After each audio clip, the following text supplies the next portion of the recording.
அன்பார்ந்த சகோதர சகோதரிகளே, உங்கள் அனைவரையும் வில்லியனூர் விடிவெளியாம் லூர்தனையின் திருத்தலத்திற்கு திருத்தல அதிபர் அருட்பணி எஸ். ஆல்பர்ட் மட்டுமில்ல அருட்தந்தையர்கள் சார்பாக பெருமகிழ்வோடு வருக வருக என்று அன்போடு வரவேற்கின்றோம். இந்த திருத்தலத்தை பற்றிய ஒரு சிறிய வரலாறை உங்களோடு பகிர்ந்து கொள்வதிலே நாங்கள் மற்றற்ற மகிழ்ச்சி அடைகின்றோம். பிரான்ஸ் தேசத்திலே லூர்து நகரிலே லூர்தனை முதல் முறையாக காட்சி கொடுத்த போது அதற்கு அடுத்ததாக ஆசியாவிலேயே லூர்து மாதாவிற்கென்று கட்டப்பட்ட முதல் திருத்தலம் இந்த வில்லியனூர் திருத்தலமாய் விளங்கி கொண்டிருக்கிறது. அந்த லூர்து தேசத்திலே காட்சி கொடுக்கிற பொழுது அங்கு பெருத தமாவினுடைய ஒரு நெருங்கிய உறவினர் அருட்பணி தர்பேஸ் அவர்கள் இங்கு பங்கு தந்தையாக இருந்தார். அவருடைய முயற்சியினால் அந்த பெருதத்தினுடைய அந்த அவருடைய மேற்பார்வையிலே 3 சுரூபங்கள் லூர்து மாதா சுரூபங்கள் செய்யப்பட்டது. அதிலே ஒரு சுரூபம் தான் நம்முடைய திருத்தல ஆலயத்தினுடைய பீடத்தின் பின்புறமாக வைத்து அனைத்து மக்களாலும் வணங்கப்பட்டு அனைவரும் அன்னைக்கு ஒவ்வொரு நாளும் புகழஞ்சலியை செலுத்திக் கொண்டிருக்கிறார்கள். இந்த ஆலயத்தினுடைய அடுத்த ஒரு சிறப்பு என்னவென்று பார்க்கிற பொழுது அந்த பிரான்ஸ் தேசத்திலிருந்து அந்த சுரூபங்களை பாண்டிச்சேரிக்கு எடுத்து வருகிற சமயத்திலே கடலிலே பெரும் புயல் ஏற்படுகிறது. பலமுறை அந்த சுரூப பெட்டியானது கீழே விழுந்தாலும் அது உடையாமல் அற்புத விதமாய் காப்பாற்றப்படுகிறது. அதனால் அந்த இடத்திலிருந்து நம்முடைய பாண்டிச்சேரி தலைமை ஆலயமான கத்தீட்ரலில் இருந்து பவனியாக தேர் வழியாக அன்னையின் சுரூபம் இந்த வில்லியனூரை சேர்ந்தடைகிறது. 1977 ஆண்டு மிகப்பெரிய ஒரு இயற்கை பேரிடர் அறிவிக்கப்படுகிறது. இந்த பாண்டிச்சேரி முழுவதுமாக புயலால் அழிவுறும் என்கிற ஒரு நிலைக்கு இருக்கிற பொழுது அப்பிருந்த பேராயருடைய முயற்சியினால் முதல் பரிகார பாத யாத்திரை துவங்குகிறது. கத்தீட்ரல் ஆலயத்திலிருந்து இந்த ஆலயத்தை நோக்கி மக்கள் நடைபயணமாக வந்து இங்கு திருப்பலி நிறைவேற்றுகிற பொழுது அதிசய விதமாக எவ்வளவு அச்சுறுத்தியதோ அவை அனைத்திற்கும் மாறாக அந்த புயல் கடலிலேயே அமிழ்ந்து போகிறது. இத்தகைய சிறப்பு வாய்ந்தது. அதே போல இங்கு இந்த ஆலயத்தில் இருக்க இந்த ஆலயத்திற்கு முன்பாக இருக்கிற இந்த குளமும் மிகவும் இன்றியமையாததாக இருக்கிறது. ஒவ்வொரு ஆண்டும் ஆகஸ்ட் மாதம் 2வது வாரத்தில் இந்த குள திருவிழாவை கொண்டாடுவார்கள். இந்த ஆண்டு அடுத்த ஆண்டு இந்த குளத்திற்கு 1150 ஆண்டை அவர்கள் சிறப்பிக்கிறார்கள். இந்த குளத்திலே என்ன சிறப்பு என்று பார்க்கிற பொழுது ஒவ்வொரு ஆண்டும் பிரான்ஸ் தேசத்திலிருந்து அந்த தீர்த்தத்தை எடுத்து வந்து ஆயரின் தலைமையிலே ஒரு ஆடம்பர கூட்டு திருப்பலி நிறைவேற்றி இந்த தீர்த்தத்தை இந்த குளத்திலே அவர்கள் கலப்பார்கள்.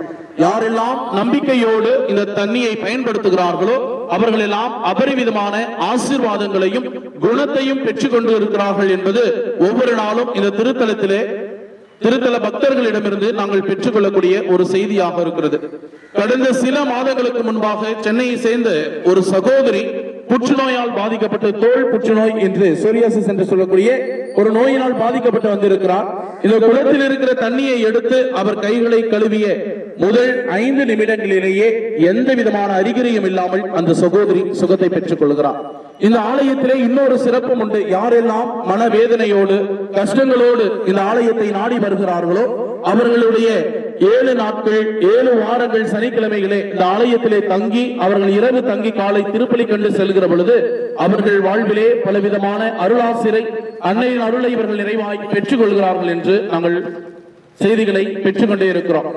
இயேசுவில் பிரியமான அன்பார்ந்தவர்களே, நாம் திருப்பலியிலே கேட்டதை போல ஒவ்வொரு ஆண்டும் கிறிஸ்துவின் உயிர்ப்பு பெருவிழாவுக்கு பின்பாக வருகிற சனிக்கிழமை கொடியேற்றப்பட்டு 2வது வாரத்திலே நாங்கள் திருவிழாவை இந்த திருத்தலத்திலே சிறப்பிக்கிறோம்.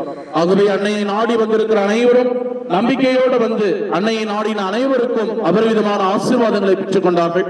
அத்தகைய அருளாசிரை பெற்று லூர்தனையின் அன்பு பக்தர்களாக சீடனாக சீடத்தியாக வாழ உங்களை நாங்கள் வாழ்த்துகிறோம். உங்களுக்காக ஜெபிக்கிறோம். நன்றி.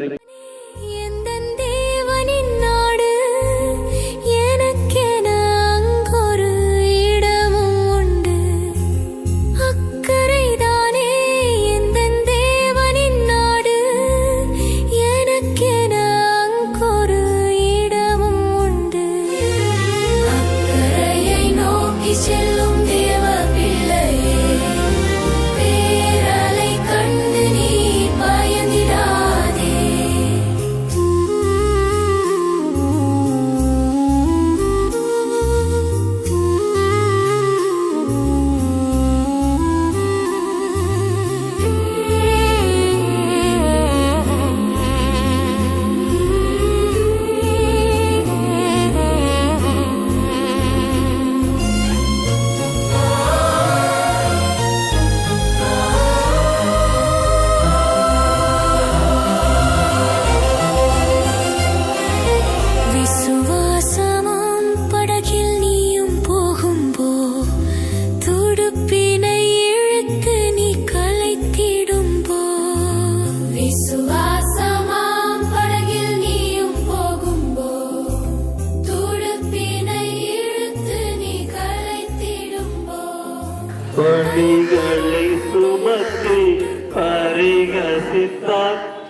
நீர் பறித்திட எண்ணி தீர்ப்பளித்தார்.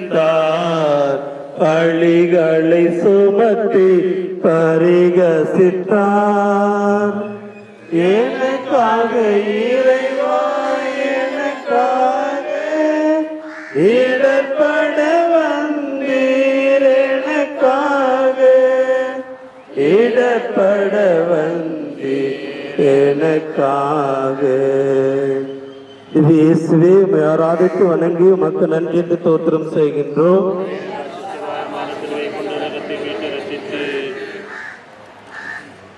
முதல் நிலை, இயேசு சிலுவையில் அறையப்படும் வரை தீர்ப்பு பெறுகிறார். நீங்கள் உலக போக்கின்படி தீர்ப்பளிக்கிறீர்கள். நீதிபதிகள் மட்டுமே குற்றவாளிகளை தீர்ப்பிட வேண்டும், அல்லது நிரபராதிகள் குற்றவாளிகளை தீர்ப்பிட்டால் அதை ஏற்றுக்கொள்ளலாம். ஆனால் குற்றவாளிகள் நிரபராதிகளை தீர்ப்பிடுவதை நாம் எப்படி ஏற்றுக்கொள்வது? நிரபராதியான இயேசு குற்றவாளிகளால் தீர்ப்பிடப்படுகிறார். குற்றவாளிகளே, இயேசுவை தீர்ப்பிட உங்களுக்கு எப்படி எண்ணம் வந்தது? விபச்சாரத்தில் பிடிப்பட்ட பெண்ணை இயேசுவிடம் கொண்டு வந்து தீர்ப்பிட வேண்டும் என கேட்டதற்கு தீர்ப்பிட மறுத்தாரே. அத்தகைய வள்ளலுக்கே தீர்ப்பிட நீங்கள் துணிந்தது எப்படி? உங்களுக்கு எதிராக அவர் செய்த குற்றம் என்ன? முரட்டு கும்பலே, கடவுளை கூட விட்டு வைக்க உங்களால் முடியவில்லையே. அவர் நம்மை பாவத்திலிருந்து மீட்க இவ்வுலகில் மானிட உரு ஏற்றார். அது குற்றமா? அல்லது பலவித நோய்களால் பாதிக்கப்பட்டவருக்கு நலம் தந்தாரே, அது குற்றமா?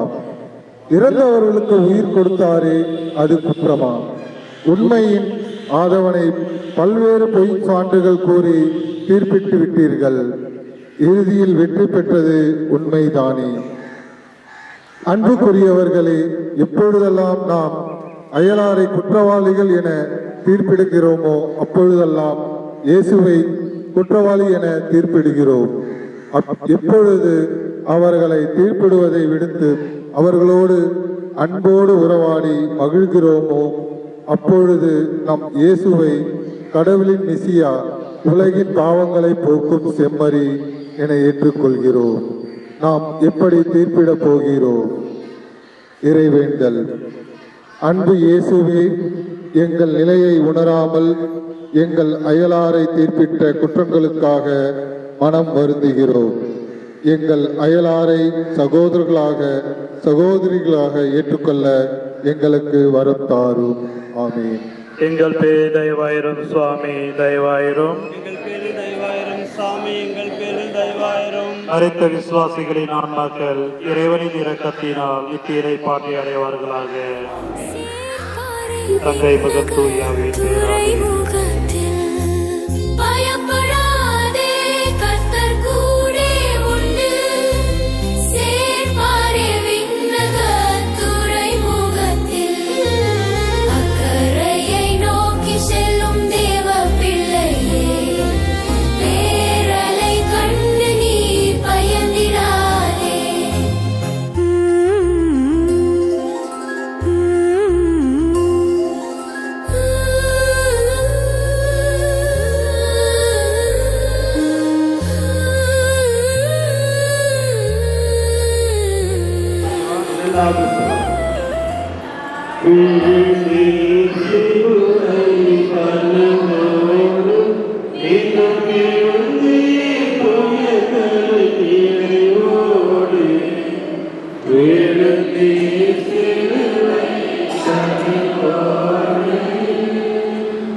ஆராதித்து வணங்கி உமக்கு நன்றி என்று ஸ்தோத்திரம் செய்கின்றோம். இரண்டாம் நிலை, இயேசுவின் மீது சிலுவை சுமத்தப்படுகிறது. விரும்பி சுமக்கின்ற சுமைகள் சுகங்களாக மாறுகின்றன. இயேசு தம்முடைய சுமைகளை அல்ல, நம்முடைய சுமைகளை தான் சுமந்து செல்கிறார். அவமானத்தின் அடையாளமாக கருதப்பட்ட இந்த சிலுவையை இயேசு நமக்காக அன்போடு ஏற்றுக்கொள்கிறார். இயேசு தோளில் சுமந்ததால் அவமானத்தின் சின்னமாக கருதப்பட்ட சிலுவை வெற்றியின் சின்னமாக, மீட்பின் சின்னமாக மாறுகிறது. பிறர் நமக்கு சுமைகளாக தெரிகின்ற பொழுது பிறரின் சுமைகளை நாம் எப்படி சுமக்கப் போகிறோம்? சிலுவையை ஏற்றுக்கொண்டிருக்கின்ற இயேசுவை பாருங்கள்.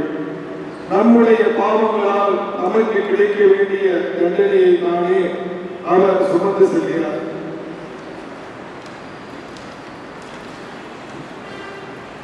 அன்பு சகோதர சகோதரிகளே, நம்முடைய சிலுவையை அவரிடமிருந்து நம்மால் எடுத்துக்கொள்ள முடியாதா? அவருடைய பாவத்தை நம்மால் குறைக்க முடியாதா?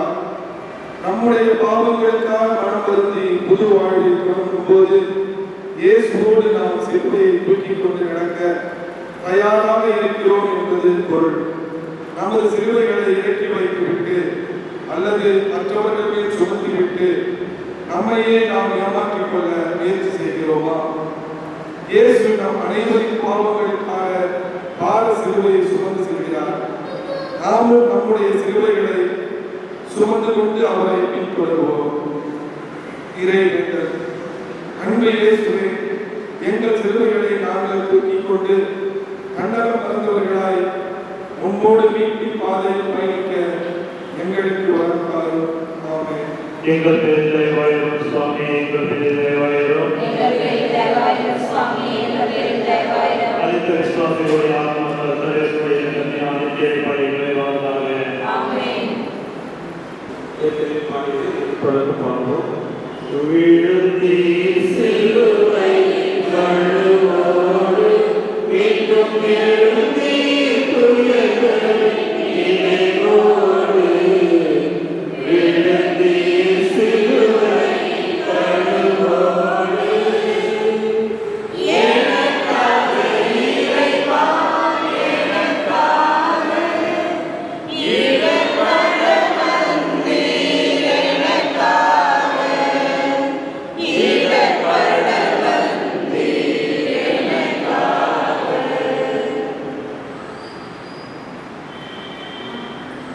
இயேசுவே, உம்மை ஆராதித்து வணங்க நமக்கு நன்றி ஸ்தோத்திரம் செய்கின்றோம். மூன்றாம் நிலை. சிலுவையின் சுமையை தாங்க முடியாமல் இயேசு முதல் முறை கீழே விழுகிறார். பகலில் நடப்பவர் இடறி விடுவதில்லை, ஏனெனில் பகல் ஒளியில் பார்க்க முடிகிறது. ஆனால் இரவில் நடப்பவர் இடறி விடுவார், ஏனெனில் அப்பொழுது ஒளி இல்லை. இயேசு தம் கடவுளின் மகன் என உணர்த்த முயல்கிறார்.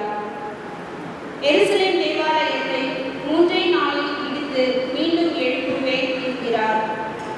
பல வல்ல செயல்களை செய்கிறார். இத்தகைய வல்லமை பெற்ற இயேசுவின் தோளில் சிலுவையை சுமத்தினால் அவர் அதை எப்படி வெல்வார் என பார்ப்போம். ஏனெனில் யூதர்கள் இயேசுவின் தோள்களில் பாரமான சிலுவையை சுமத்தினார்கள். அவர்கள் விரும்பியது போல மிக விரைவாகவே இயேசு முதல் முறையாக முகம் குப்புற விழுகிறார். இயேசுவால் இனி எழ முடியாது. இவரா கடவுளின் மகன்? தன்னை காப்பாற்றிக் கொள்ளவே தவிக்கிறானே என்று கேலி செய்கிறார்கள். ஆனால் இயேசு தடுமாறினாலும் தடம் மாறாமல் எழுந்து பயணத்தை தொடர்கிறார். அன்பர்களே, விழுபவர்களில் 2 வகை மனிதர்கள் உண்டு. முதல் வகையினர் விழுவார்கள், விழுந்தே கிடப்பார்கள், எழமாட்டார்கள். இரண்டாம் வகையினர் விழுவார்கள், ஆனால் மிகவும் வலிமையோடு மீண்டும் எழுவார்கள். இயேசு இரண்டாம் வகையை சேர்ந்தவராக வலிமையோடு எழுந்து பயணத்தை தொடர்கிறார். நீங்கள் பாவத்தால் தடுமாறி விடுகின்ற பொழுது விழுந்தே கிடக்கிறீர்களா? அல்லது பாவத்தை வெல்ல வேண்டும் என்ற முனைப்போடு உறுதியாய் முயற்சி செய்கிறீர்களா? இறைவேண்டல். அன்பு இயேசுவே, தடுமாறி விழும் நாங்கள் விழுந்து கிடக்காமல் மிகுந்த வலிமையோடு எழுந்து மீண்டும் உம்முடன் பயணிக்க வரவருளும். ஆமென். எங்கள் பேரில் தயவாயிரும்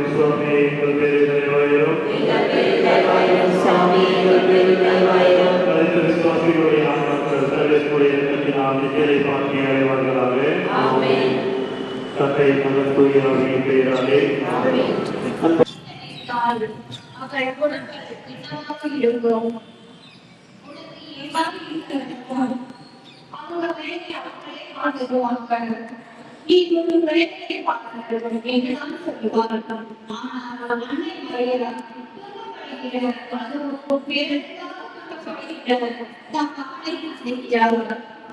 இந்த சந்திப்பு புலம்பல் சந்திப்பல்ல, மாறாக அந்த சந்திப்பு துயரமும் மகிழ்வும் கலந்த சந்திப்பு. தாம் பெற்று வளர்த்த மகன் கொடியவர்களால்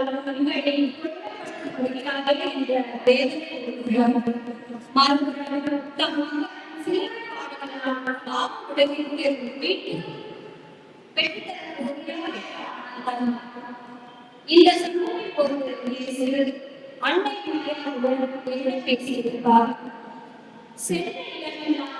நன்மை செய்த சிறு மருந்தை நான் உங்களை இதுதான் இதை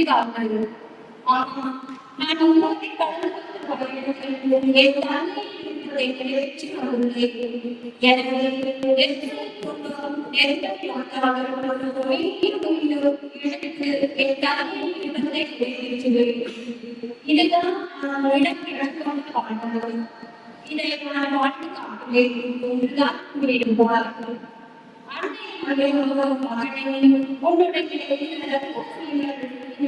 காட்டுவேன். உன்னுடைய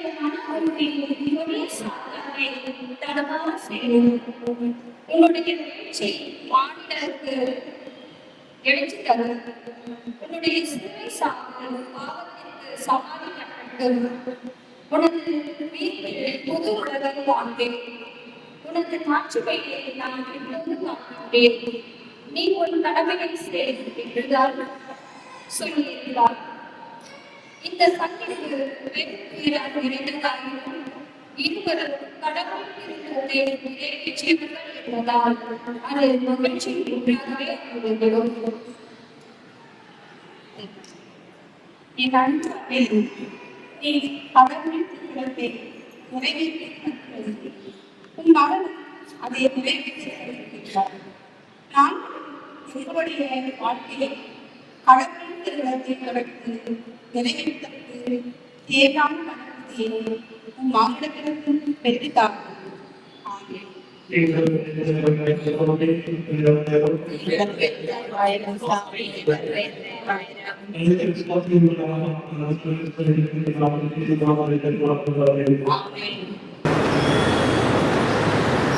அனைவருக்கும் வணக்கம்.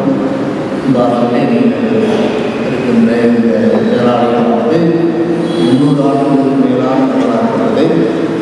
கிபி 1632 பிரெஞ்சு கப்பீச்சியன் குழுக்கள் இருந்து வந்தாங்க. அவர் குறுகிய காலமே இருந்தார்கள். அதற்கு பிறகு 1687 தாய்லாந்து நாட்டில் புரட்சி காரணமாக வெளியேற்றப்பட்ட பிரெஞ்சு இயேசு சபை குழுக்கள் இங்கு வந்தார்கள். இன்றைய பேராயிரம் என்றதான் பேராயிரம். பேராயிரத்தில் இருக்கும் இடத்தில் ஒரு பெரிய தோட்டத்தை வாங்கினார்கள். அங்கு அவர்கள் ஒரு சின்ன கோயிலை கட்டினாங்க. அதுதான் முதலில் கட்டப்பட்டது 1691. அது டச்சுக்காரர்கள் படையெடுப்பால் அது இடிக்கப்பட்டது. பிறகு தாய்லாந்து நாட்டிலிருந்து சியாமிற்கு வெளிவந்த MVP குழுக்கள் புரொக்யூர் ஒன்று அமைத்தார்கள். பிறகு இயேசு சபை குழுக்கள் கோயிலை கட்டினார்கள். 3வது கோவில். ஆனால் இப்போது இங்கிருப்பது 4வது கோவில். இதற்குரிய 350 ஆண்டுகால வரலாறு. இது அபிஷேகம் செய்யப்பட்டு அவரை அமலம் கொடுப்பவர்களால் எனவே இந்த இடத்திற்கு நீங்கள் வந்திருக்கிறீர்கள். இந்த வேண்டும் போது நல்லது நடக்கும். அதுதான் நிகழ்வுகள் என்று சொல்லிவிட்டேன். ஒரு இந்து தன்னுடைய தந்தையை இந்த பக்கத்தில் தான் ஜீவிச்சதுக்கு அழைத்து வந்தார். அவங்க வந்தப்போ என்ன சொல்லிட்டாங்க, பார்த்துட்டு ஒன்றும் பண்ண முடியாது, நீங்கள் திரும்ப வரணும்னு சொல்லிட்டாங்க. அந்த நேரத்தில் அங்கே இருந்த ஒருத்தர் என்ன சொல்லியிருக்காரு, அவங்க பக்கத்தில் வேண்டிட்டு வாங்க அப்படின்ட்டு அவங்க வந்து எப்படி கதிரை கண்டிப்பாக எல்லாம் ஜெபிச்சுட்டு போனார். போனோடனே அவங்க சேர்த்து விட்டாங்க. கொடுத்தார். இது எப்படி எனக்கு தெரியும்னா, நம்ம வந்து இது 3ஆம் ஆண்டு நான் 19 ஒவ்வொரு நாளும் அவங்க வருவார். 12 தொடர்ந்து 2 பண்ணிக்கிட்டே இருந்தார். ஆனால் டெய்லி செலவு நான் விசாரிக்க ஆரம்பித்தேன். அப்போ தான் அவர் சொன்னாங்க, இந்த மாதிரி அப்பா நடந்தது அப்படின்னு சொல்லிட்டு நம்மளாம் கிறிஸ்தவர் தான். ஆனால் அவர் சொன்ன வார்த்தை அங்கே இருக்கிறது அவங்க தான் சிலைன்னு சொன்னாங்க இல்லையா. அங்கே இருக்கிறது சிலை இல்லை, அது உயிருள்ள அம்மா, உயிருள்ள அம்மா அப்படின்னு சொன்னாங்க. நமக்கு சில ஆழமான விசுவாசம் உண்டாகிறது. ஆழமான விசுவாசத்தோடு வருகிறது நல்லது எப்போதே ஒன்று தேவையாக அந்த முடியாதவர்கள் ஆண்டவர் அற்புதமாக அப்படி கடவுளின் எனக்கு தவறுங்க திருத்தர யாத்திரையாக வருகிற போது இது உங்களுடைய ஆன்மீகத்தை வளர்க்கிறோம். வளர்ப்பதற்கு நீங்கள் இருக்கிற இடத்திலேயே அடிப்படையாக ஆண்டவர் சிறப்பாக செய்கிறாங்க. அடுத்ததை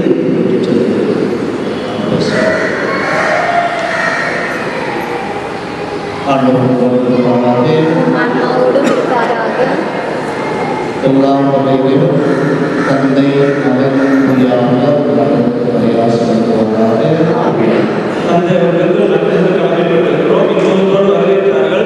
இந்த அம்மாவுடைய படத்தை நமக்கு பரிசாக கொடுக்கிறார்.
இதற்கு முன் சீமோன் இயேசுவை சந்தித்ததாகவோ இயேசுவிடம் இருந்து உதவி பெற்றதாகவோ பதிவு இல்லை.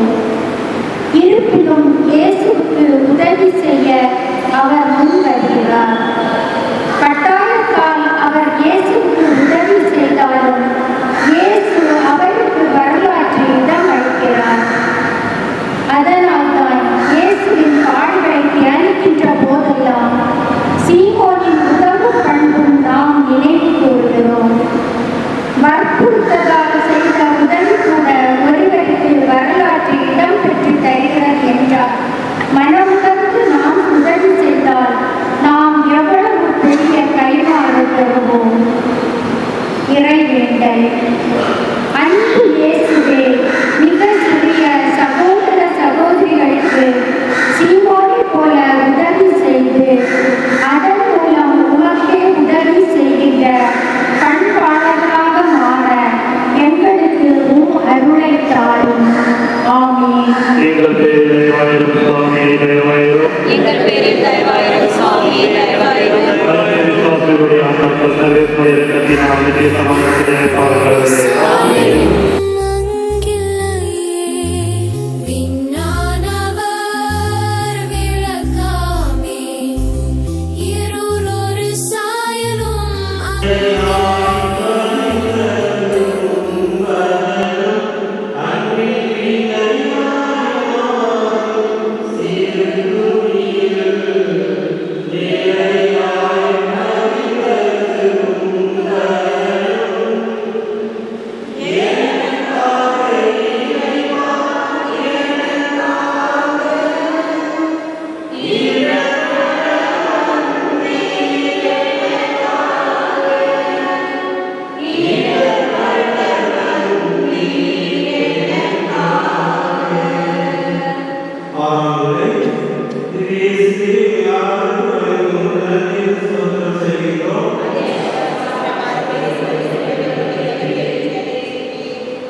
இயேசு இரண்டாவது பதவியில் இருக்கிறார்.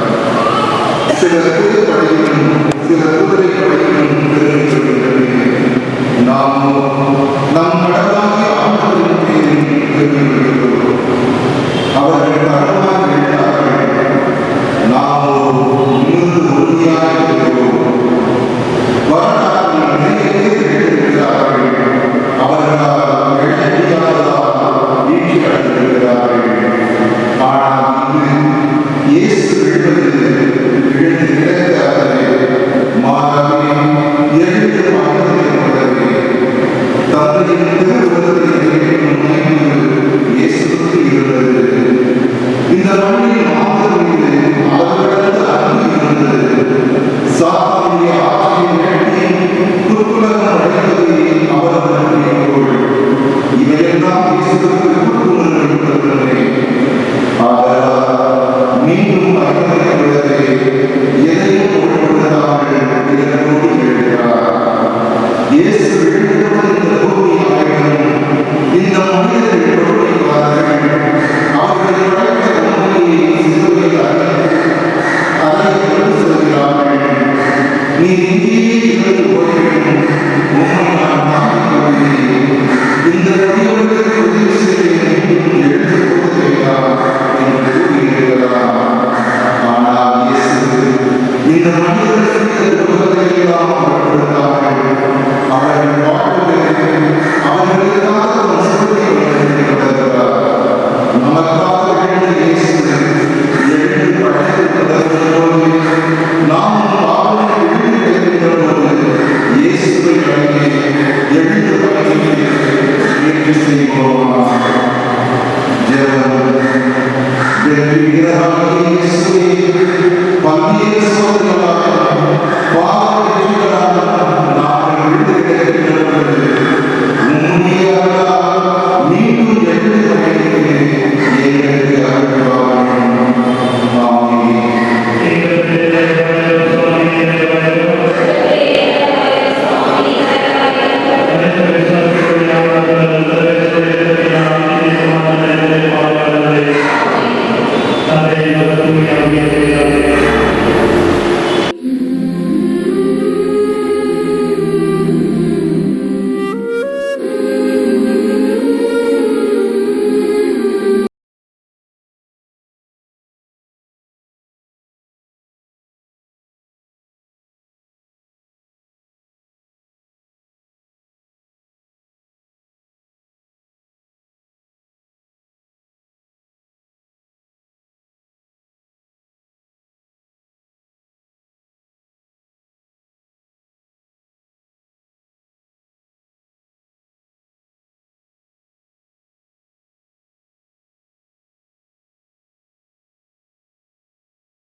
எட்டாம் நிலை. திவ்ய இயேசுவே, உம்மை ஆராதித்து வணங்கி உமக்கு நன்றி ஸ்தோத்திரம் செய்கிறோம்.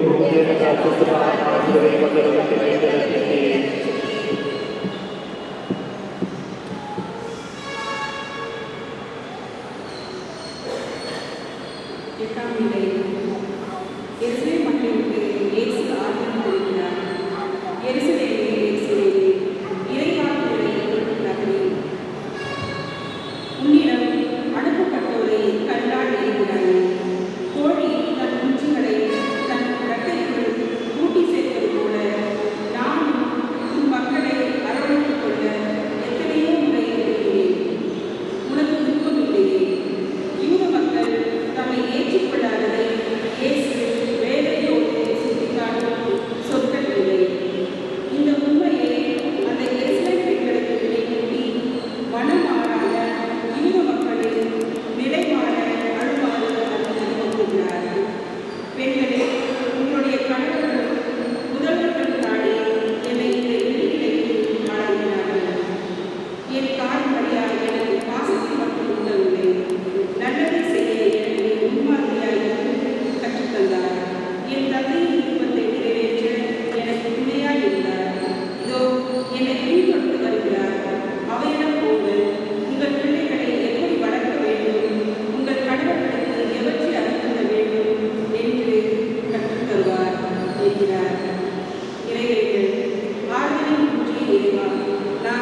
பேரில்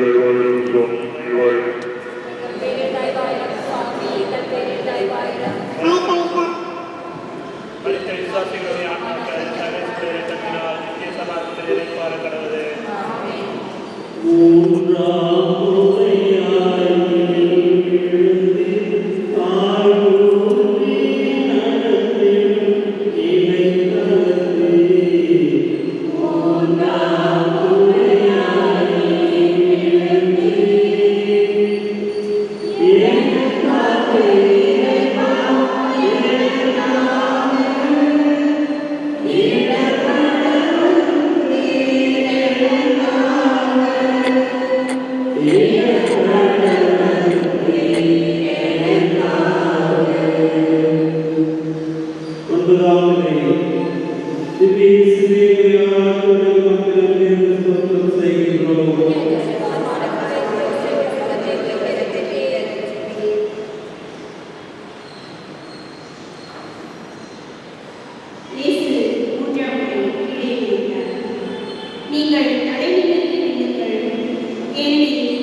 பிறகு அவரை சிலுவையில் அறைந்தார்கள்.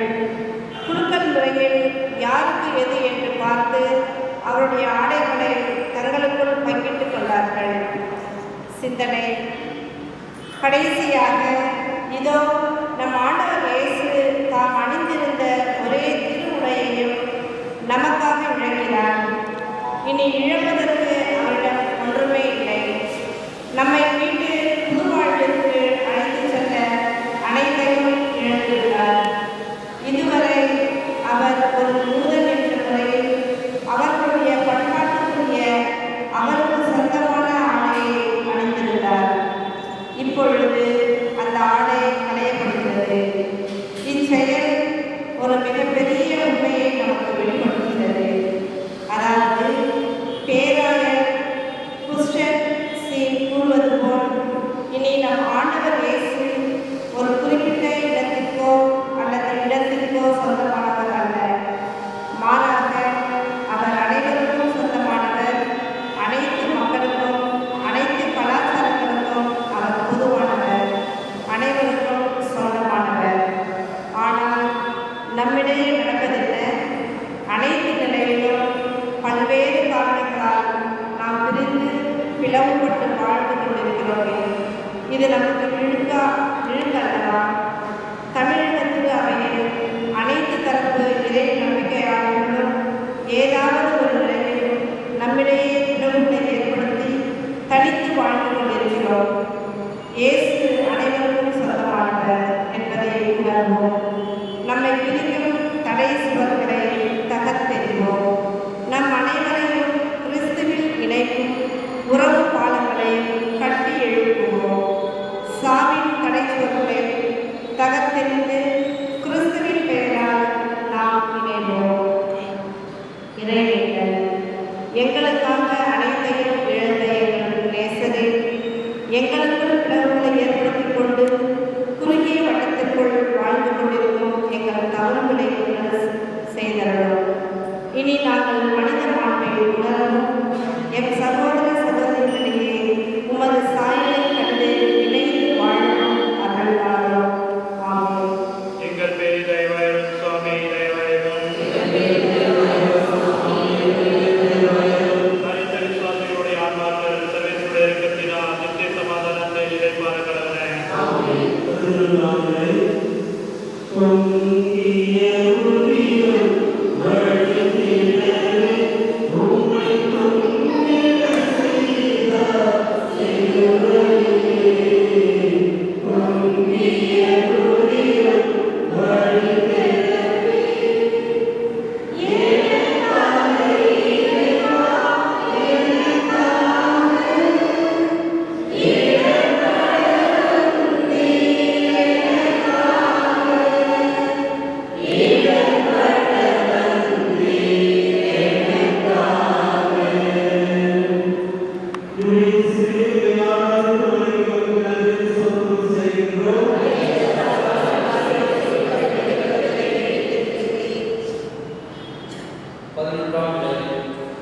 இதுவரை இயேசு தான் சிலுவையை சுமந்து கொண்டு கல்வாரி நோக்கி வந்தார். இப்போது இயேசுவை சுமப்பதற்கு அந்த சிலுவை மரம் ஆயத்தமாகிறது. உலக மீட்பரை காக்க இம்மரம் எவ்வளவு பெருமிட்டிருக்க வேண்டும். அச்சிலுவை பெருசுமையை கண்டு இயேசுவை 3 முறை கீழே தள்ளி வீட்டிருந்தாலும் இயேசு அதனை உதறி தள்ளாமல் கல்வாரி மலை வரை சுமந்து வந்தார். இயேசு சிலுவை மரத்தை நிரசித்தார். அவமானத்தின் சின்னத்தை புனிதத்தின் அடையாளமாக மாற்றிவிட வேண்டும் என்று துணித்தார். இத்தகைய அளவு கடந்த அன்பை இயேசு தன் மீது காட்டுவதை உணர்ந்தாலோ என்னவோ அந்த சிலுவை மரம் இயேசுவை சுமக்க முன்வருகிறது. இயேசுவை சுமப்பதால் தனக்கு கிடைக்கப் போகும் பேர் என்னவென்று அதற்கு தெரிந்திருக்க வாய்ப்பே இல்லை. ஆனால் இயேசுவை சுமக்க விரும்புகிறது. சிலுவை என்றாலே எல்லாரும் எதிர்ப்பார்கள், இகழ்வார்கள். ஆனால் இயேசு மட்டும் சிலுவையை அன்பு செய்தார். அதனுடன் நம்மையே பிணைத்துக் கொண்டார். ஆணைகள் தம் கைகளையும் வாழ்வை குறைக்க தம்மை ஒன்று கொடுக்கிறார். இயேசுவை காக்க வந்த இந்த சிலுவை இன்று எவ்வளவு மாற்றப்பட்டுள்ளது. மீட்பின் சின்னம், வெற்றியின் சின்னம், தியாகத்தின் சின்னம், இரக்கத்தின் சின்னம், அன்பின் சின்னம் என பல்வேறு பெயர்கள் இன்று நீ நாம் இயேசுவை இதயங்களில் தாங்க தயாராக இருக்கிறோமா? வாருங்கள், இயேசுவை தாங்கும் சிலுவைகளாக மாறி மீட்பை பெற்றுக் கொள்வோம். ஜெபம். அன்பின் இயேசுவே, இறுதி வேளையில் சிலுவை மரம் உம்மை தாங்கும் வேறுபட்டது. அதனால் நாங்கள் மீட்பை பெற்றுக் கொண்டோம். நாங்களும் எங்கள் அயலாரின் குடும்ப வேளையில் அவர்களை தாங்கும் சிலுவைகளாக மாற உமது அருளை தாரும்.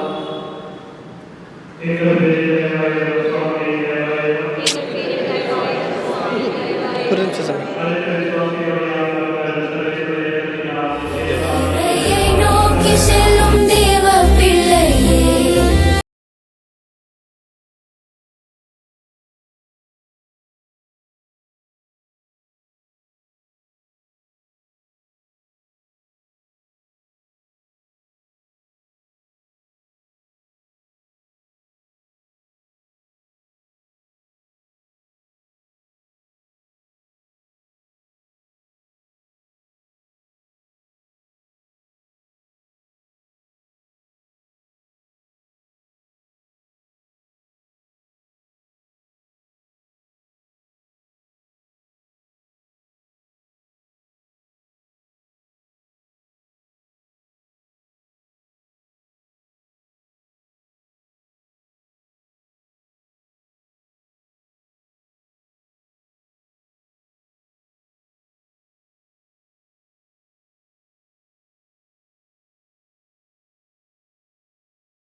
இயேசுவே உம்மை ஆராதித்து வணங்கி உமக்கு நன்றி என்று ஸ்தோத்திரம் செய்கின்றோம்.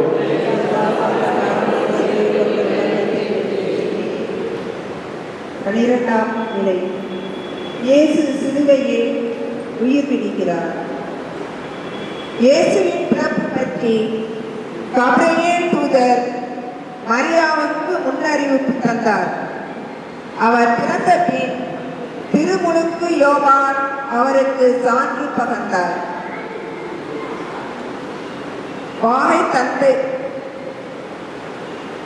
வானக தந்தை, என் அன்பார்ந்த மகன் நீயே, உன் பொருட்டே நான் பூரிப்படைகிறேன் என்று சொல்லி சான்று பகர்ந்தார். தூய ஆவியார் புறா வடிவில் தோன்றி சான்று பகர்ந்தார். இப்பொழுது அவர் சிலுவையில் உயிர் விடுவதற்கு முன் நல்ல கல்வன் இவர் ஒரு குற்றமும் செய்யவில்லையே என இயேசுவுக்கு சான்று பகர்கிறார். அது மட்டுமல்ல, இயேசுவே, நீ ஆட்சி புரிமை பெற்று வரும்போது என்னை நினைவில் கொள்ளும் என்று கூறி இயேசுவை அரசனாக அழைத்திருக்கிறார். இயேசுவுக்கு சான்று பகர்ந்த உயிர்த்த முதல் மறைசாட்சி இந்த நல்ல கல்வன் என்றார். தான் துன்புறும் வேளையில் மீட்பை புகழ்ந்து பேசுகிறார். இந்த மறைசாட்சி ஒரு கல்வன் தன்னை ஏளனம் செய்தாலும் இன்னொருவன் தனக்கு சான்று பகர்கிறானே என்று இயேசு அறிந்திருப்பார். அவனுக்கு கைமாறு தர எண்ணி வான்வீட்டில் அவருக்கு இடம் தந்தார். இறுதியாக, தந்தையே, உன் கையில் என் உயிரை ஒப்படைக்கிறேன் என்று உரத்த குரலில் கூறி உயிர் திறந்தார்.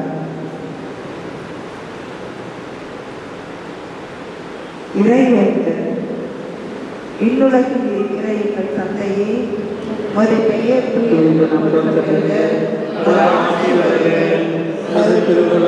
நிறைவேறுவது போல மண்ணில் நிறைவேறுகிறது. எங்கள் அன்றாட உணவை இன்று எங்களுக்கு தாரும். எங்களுக்கு எதிராக குற்றம் செய்வோரை நாங்கள் மன்னிப்பது போல எங்கள் குற்றங்களை மன்னியும். எங்களை சோதனைக்கு உட்படுத்தாதேயும் தீமையிலிருந்து எங்களை விடுவித்தருளும். ஆமென்.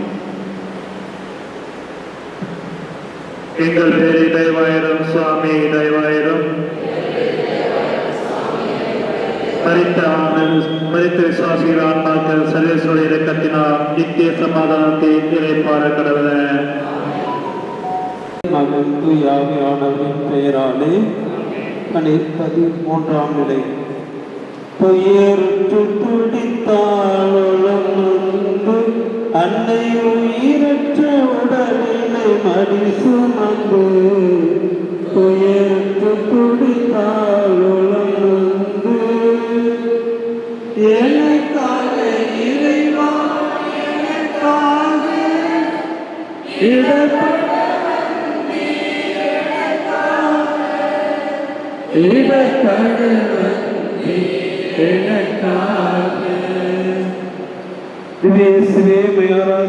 மக்கள் நன்றி சோத்திரம் செய்கின்றோம். 13ஆம் நிலை. தாயின் மடியில் சேயின் சடலம். இறைவார்த்தை.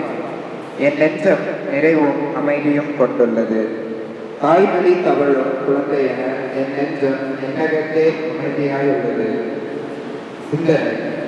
தாயின் மடியில் மகனின் உடல் 10 மாதங்கள் சுமந்து பெற்றெடுத்து வளர்த்து இறை பணிக்கு அர்ப்பணித்த தாயின்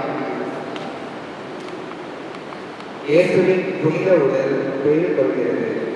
உள்ளத்திலும் உதரத்திலும் சுமந்த மகனை, கரங்களில் தவிர்த்து மகிழ்ந்த மகனை, நெஞ்சோடு நெருக்கமாக அணைத்த மகனை, உயிரற்ற உணர்வற்ற நிலையில் தம் அடி சுமக்கிறார் நம் அன்னை மரியா.